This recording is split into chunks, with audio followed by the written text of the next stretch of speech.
You were born into debt. Whether you live in New York, Tokyo, or Berlin, you inherited a six-figure bill the moment you took your first breath. Right now, the United States owes over $34 trillion, a stack of $100 bills that will reach the moon and back, twice. Every other major nation is in the same boat. Japan, China, Germany, they're all drowning in red ink.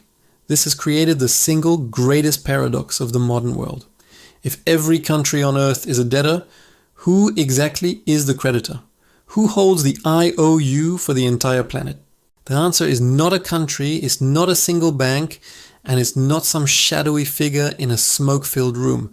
The truth is far more complex, and once you understand it, you will never see the world or your own money the same way again. This system, this invisible machine that controls the fate of nations, wasn't born in the digital age. Its origins lie in a moment of desperation over 300 years ago.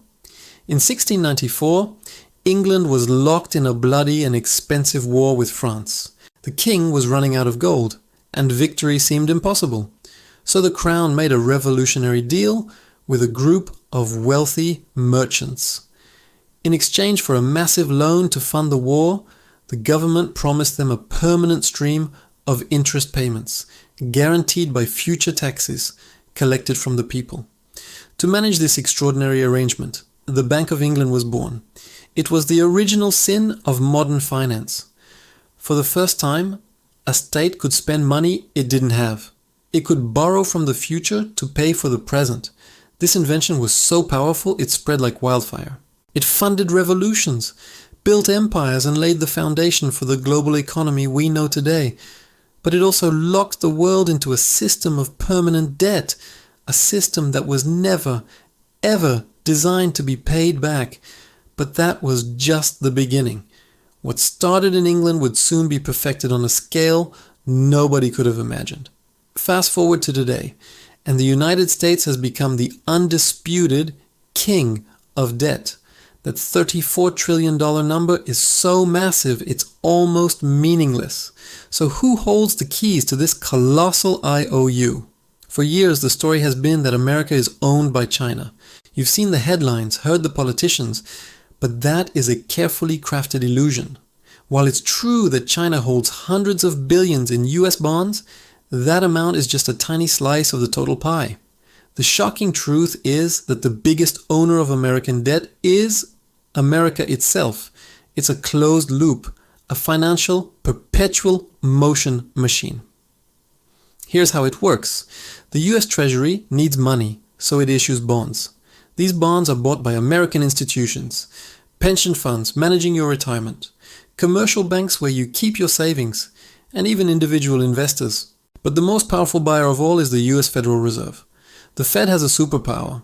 It can create dollars out of thin air with a few keystrokes, and it uses that power to buy its own government's debt. In essence, the government is borrowing money that its own central bank prints into existence. It's the ultimate financial magic trick. And yet, even this isn't the full picture. There's another layer of ownership, a group of creditors operating in the shadows, whose power eclipses that of most nations. Meet the world's shadow landlords. You may not know their names, but they own a piece of your life. They are not governments or central banks. They are private asset management firms, financial leviathans like BlackRock and Vanguard. These two companies alone manage a combined total of nearly $20 trillion. To put that in perspective, that's more than the entire economies of China and Germany combined. These firms are so enormous they've been called the fourth branch of government. They are the largest shareholders in the world, biggest companies, from Apple and Microsoft to Pfizer and Coca-Cola. But their influence doesn't stop there. They're also one of the largest holders of government debt. They buy up American, European, and Japanese bonds, effectively becoming the creditor to the most powerful nations on earth. They operate quietly, behind the scenes, their decisions influencing everything from your mortgage rate to the price of your groceries. They are the new emperors of capital, a hidden power accountable to no one but their clients. And while these giants consolidate their power at home, a dangerous new rebellion is brewing on the world stage. For over 70 years, the world has run on one thing: the US dollar. Because oil and most other global commodities are priced in dollars, every country needs them. This gives America an unbelievable advantage, often called the exorbitant privilege. It can print the money the rest of the world needs to survive. But this financial empire is now facing its greatest threat. An alliance of nations is rising, determined to break free from the dollar's grip. They call themselves BRICS: Brazil, Russia, India, China, and South Africa. Together they represent over 40% of the world's population and a huge chunk of its economic output. They are building a parallel universe of finance, creating new trade agreements in their own currencies and planning a new reserve currency to challenge the dollar West dominance. This is not just an economic shift, it's a geopolitical earthquake. It's the beginning of a new financial Cold War, a high-stakes poker game where the stability of the entire global economy is on the line, and as this battle rages, the very foundation of our financial system is being stretched to its breaking point. All of this debt, trillions upon trillions of it, has to go somewhere. For decades, it has fueled what many now call the everything bubble. By keeping interest rates near zero and pumping endless streams of new money into the system, central banks have inflated the price of nearly every asset on the planet. Stocks, real estate, cryptocurrencies, even fine art, their values have been pushed to astronomical heights, disconnected from their real-world worth. This has made the rich fantastically richer, as those who own assets have watched their net worth explode. But for everyone else, it's a trap. Your wages stay stagnant while the cost of living, especially housing, soars out of reach. This has led to hushed but increasingly urgent whispers about a great reset. It's a controversial idea that suggests the mountain of global debt is now so large that it can never be paid down.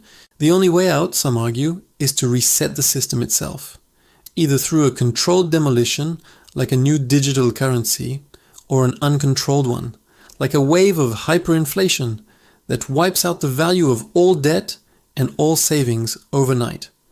This might sound like a conspiracy, but it leads to the most unbelievable secret of all, the one truth that underpins this entire fragile system.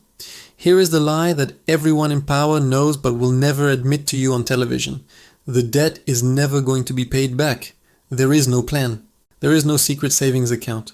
No major government on earth has any intention of ever clearing its balance sheet. That's not a bug in the system. It is the system. When government bonds mature, they aren't paid off with tax revenue. Instead, the government simply issues new debt to pay back the old debt. It's a process economists politely call refinancing or rolling over the debt. It's like paying off your Visa bill with a new MasterCard forever. And here is the ultimate paradox. If the US government suddenly found a way to pay off all $34 trillion of its debt tomorrow, it wouldn't save the world. It would trigger an immediate and total collapse of the global financial system. Why? Because US government bonds are treated as the safest, most reliable asset on earth. Banks use them as collateral, pension funds use them to secure your retirement, and foreign governments hold them as their national savings. Eliminating the debt would be like pulling the foundation out from under the entire world economy. The system doesn't just tolerate the debt, it depends on it. The machine must be fed. So if the debt is never paid back, who really foots the bill? If every government is a debtor, and the creditors are a circular mix of their own banks, mega corporations, and themselves, where does the cost finally land? The answer is you. The bill is paid by every single person who uses currency. It's paid through the slow, silent, and vicious process of inflation. Every new dollar a central bank creates to buy government debt devalues every other dollar in existence. It's a hidden tax that you don't vote for and can't escape. It slowly erodes the value of your salary and your life's savings. The system isn't really a loop, it's a pyramid. It transfers wealth from the bottom to the top, from the future to the present. The entire global financial architecture is a promise that we can live today on tomorrow as prosperity. For decades, that promise has held. But the debt is growing faster than the economy. The cracks are beginning to show, and the day of reckoning is drawing closer. And that leaves us with the final, terrifying question. What happens when we finally run out of tomorrows to borrow from?